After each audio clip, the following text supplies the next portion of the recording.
안녕하세요. 스몰캡스입니다.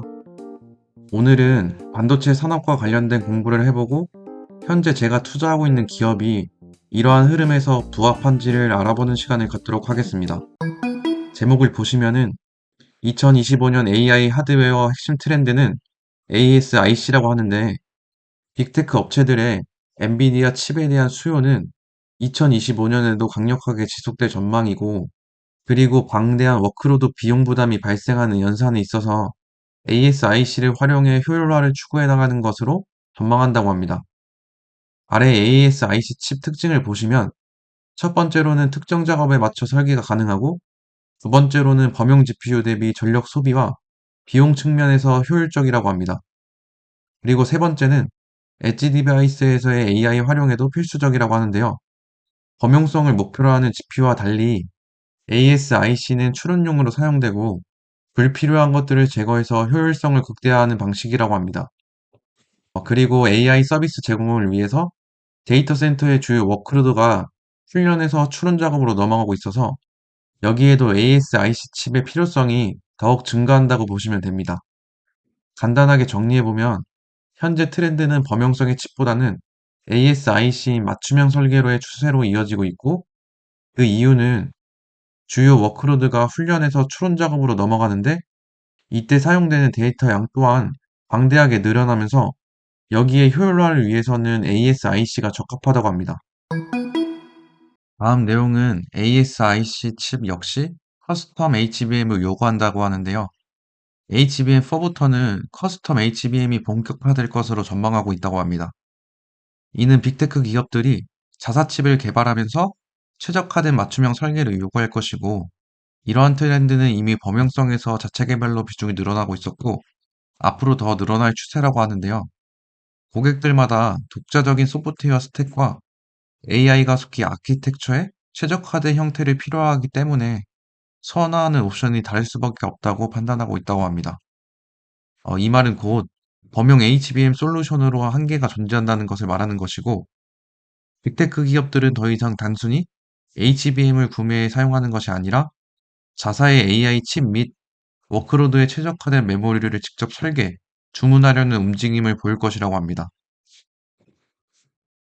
잘 생각해보면 각 기업들마다 자사의 칩을 만들고 있는데 당연히 SoC에 들어가는 스펙이 모두 다를 것이고 각각의 스펙에 맞는 관련된 저장 장치가 필요하다고 생각해보면 HBM 또한 맞춤형 설계가 당연히 필요하다고 생각할 수 있을 것 같습니다. 다음 내용은 SK 하이닉스와 TSMC의 경쟁력이 더욱 공고해질 것이라고 하는데요. SK 하이닉스는 HBM4 베이스 다이 제작을 위해 TSMC와 협업을 통해서 3나노는 맞춤형으로 설계를 하고 12나노는 범용성으로 설계를 해서 파운드리 공정을 활용할 예정이라고 합니다. 그리고 3나노 공정을 통해 고객 특화 요구를 충족하면서도 12나노 공정을 활용해서 생산 비용을 최적화한다고 합니다. 그리고 최근 엔비디아에 HBM4 공급 일정을 6개월 단축 요청이 있었다고 하고 반면에 미국 상무부가 대중국 HBM 수출 금지를 공식화하였다고 합니다. 한국 입장에서는 중국에 대한 수출 규제가 앞으로 더 많아질 것으로 예상되기 때문에 앞으로는 미국 빅테크 업체양 HBM 점유율 확보가 더욱 중요해질 것이라고 합니다. 결과적으로는 2024년 4분기에도 레거시 D램의 약세와 HBM 중심의 프리미엄 제품 시장 수요의 양극화 트렌드는 지속될 것으로 보시면 됩니다. 여기서도 간단히 정리해보면 SK 하이닉스와 TSMC가 협업해서 HBM 관련 3나노에서는 맞춤형 설계가 들어가고 있고, 이러한 부분은 앞으로 트렌드에 적합한 부분이라고 생각할 수 있고, 12나노 부분은 범용성 부분을 커버하기 위한 것으로, 이렇게 적절한 비중을 통해서 생산 비용을 최적화한다고 보시면 됩니다. 하지만 결국은 레거시 제품보다는 프리미엄 제품인 ASIC 트렌드로 양극화될 것으로 보시면 될 것 같습니다. 위 내용들을 정리해보면 첫 번째로는 AI 서비스 제공을 위해서 데이터 센터로의 주요 워크로드가 훈련에서 추론 작업으로 넘어가는 추세고 이때 방대한 데이터를 요구한다고 합니다. 조금 상세하게 설명드리면 기존의 훈련의 경우는 한 번 데이터를 학습해 놓으면 재훈련 없이도 오랜 기간 동안 사용할 수 있었는데 토론 단계로 넘어가면서 기존에 학습해 놓은 데이터를 기반으로 다양하게 활용해서 새로운 데이터 결과를 제공하다 보니까 데이터가 방대해진다고 이해하시면 좋을 것 같습니다. 그래서 이 방대해진 데이터를 효율화하기 위한 기술이 ASIC라고 보시면 됩니다. 두 번째로는 2025년에는 HBM4가 출시된다고 하는데 이때부터 커스텀 HBM이 본격화될 것이라고 합니다. 이는 앞서 말씀드렸다시피 최근 트렌드는 각 빅테크 기업들이 자사의 칩을 개발하고 있고 범용성 칩으로는 한계가 있기 때문에 HBM 또한 맞춤형 설계가 필요하다고 생각하시면 될 것 같습니다. 기본적인 기능을 가진 칩들은 범용성 칩으로 커버할 수 있지만 앞으로 칩들이 더 고도화되면서 고성능의 칩이 필요할 것이고 그리고 각 기업에 맞는 칩이 필요하기 때문에 ASIC의 수요는 앞으로 더 늘어날 것으로 예상할 수 있을 것 같습니다. 마지막 세 번째로는 현재 TSMC와 SK 하이닉스가 협업을 통해서 ASIC 제품인 3나노를 개발하고 있고 그리고 이러한 추세는 이미 공정에 활용되고 있고 엔비디아의 HBM4 공급 일정 단축 요청이 들어온 만큼 이제는 빠르게 매출로 이어질 것으로 볼 수 있을 것 같습니다. 여기에 한 가지 더 느낄 수 있었던 것은 이렇게 빠르게 기술이 발전하는 만큼 적시적기에 대응하는 능력 또한 각 기업이 필요할 것으로 사료됩니다. 그리고 다음은 반도체 소부장 기업을 공부하고 계신 분들은 우리나라 대표 기업인 SK 하이닉스와 삼성전자 관련 정보도 중요하게 챙겨보셔야 되는데요. 우리나라의 중소형주 반도체 기업들 대부분이 SK 하이닉스와 삼성전자 기업의 수혜를 받고 있기 때문에 현재 이 두 기업이 어디에 투자하고 있는지를 방향성을 파악하는 것이 중요하다고 생각합니다. 그래서 최근에 나온 삼성전자 관련 리포트를 간단히 보려고 하는데요. 오픈엣지 기업에 투자하고 있는 투자자분들은 어느 정도 아시겠지만 주가의 흐름을 보시면 삼성전자와 커플링돼서 움직이는 것을 확인할 수 있는데요. 그래서 현재 오픈엣지가 삼성전자와 같은 방향성을 갖고 기업을 잘 운영해 나가는지 확인해 보겠습니다. 다음 내용을 보시면 삼성전자의 24년 4분기 매출액과 영업이익이 컨센서스를 하회했다고 하는데요.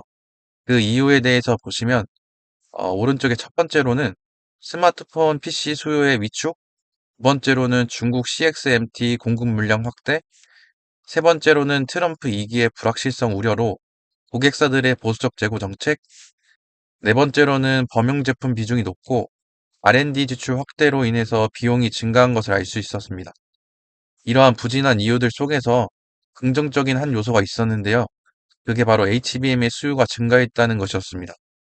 이러한 리포트를 읽어가면서 각자가 선택한 기업이 긍정적인 요소에 속해 있는지를 확인하고 그리고 부정적인 요소는 해결할 수 있는지를 확인하면서 체크하는 것이 중요하다고 생각합니다.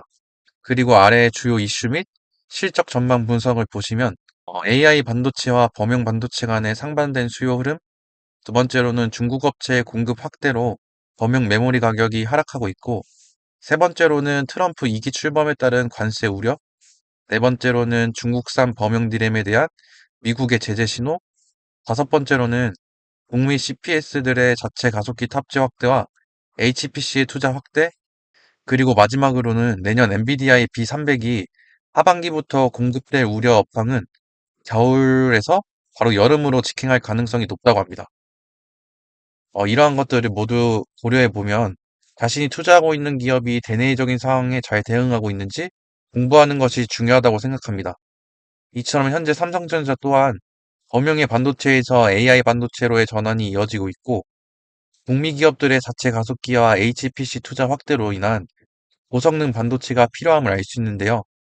여기에 오픈엣지 기업을 대입해 보면 이미 고성능 차세대 제품들을 제공하고 있고 이전 CEO 인터뷰 영상에서 언급했듯이 주로 IP 빅테크 기업들은 너무 많은 제품을 다루다 보니까 범용성을 가진 제품들로 대부분 이루어져 있고 오픈엣지 같은 소기업들은 몇 가지 제품만 제공하고 있어서 고객에게 맞춤형으로 IP를 제공하기가 훨씬 더 수월하다고 합니다. 또한 인원도 대기업보다 IP 분야에 많이 포진되어 있어서 이러한 부분들이 ASIC의 강점을 보일 수 있다고 합니다. 이러한 식으로 반도체 산업을 공부함으로써 앞으로 트렌드는 어떻게 변하는지 그리고 내가 선택한 기업이 이러한 트렌드에 부합한지를 확인하고 장기적으로 가져갈 기업인지를 판단할 수 있는 이러한 근거들을 찾는 과정이라고 생각합니다. 여기까지는 오픈엣지에 관련된 내용이었는데요. 그리고 저의 두 번째 투자 종목인 동훈하나텍은 오늘 공부한 내용에 해당되는 부분은 딱히 보이진 않지만 동훈하나텍 제품은 반도체 저전력 부분과 관련되어서 자율주행과 헬스케어 분야까지도 제품을 확대하고 있는데 이러한 부분은 공부를 통해서 미래 성장 산업에 속해 있는 것을 확인할 수 있습니다. 저는 이러한 방식으로 공부하면서 제가 투자하고 있는 기업을 계속 모니터링하고 또한 앞으로 투자하게 될 새로운 기회를 찾기 위해서 노력하고 있습니다. 이러한 식으로 공부해가는 방식이 맞는지는 저 또한 현재 경험하고 공부하고 있는 단계에 있고 앞으로 어떻게 될지는 알 수 없지만 저는 저를 믿고 꾸준히 공부하면서 결과를 기다려보려고 합니다. 만약 결과가 틀려서 투자를 실패한다면 이 또한 좋은 경험이라고 생각할 것이고 어느 부분에서 실패했는지를 파악하고 앞으로 투자에 있어서 이러한 결점을 보완해서 꾸준히 투자할 수 있는 투자자로 성장하기 위해 노력하고 있습니다. 저의 이러한 과정을 지켜봐 주시는 구독자, 시청자분들께 감사드리고 2025년에는 좋은 결과로 보답이 되었으면 좋겠습니다. 오늘도 시청해 주셔서 정말 감사드리고 마지막으로 다시 한번 말씀드리지만 저는 정말 이제 막 발을 디딘 투자자이고 경험도 공부도 많이 부족하기 때문에 저의 영상은 참고만 하시고 다른 더 좋은 공부 대안이 있으시면은 또 그렇게 하시는 것 또한 좋을 거라고 생각하고 있습니다. 아무튼 올해도 꾸준히 열심히 공부하면서 저희들의 투자를 위해서 노력하는 한 해가 되었으면 좋겠습니다. 감사합니다. 행복한 하루 보내세요.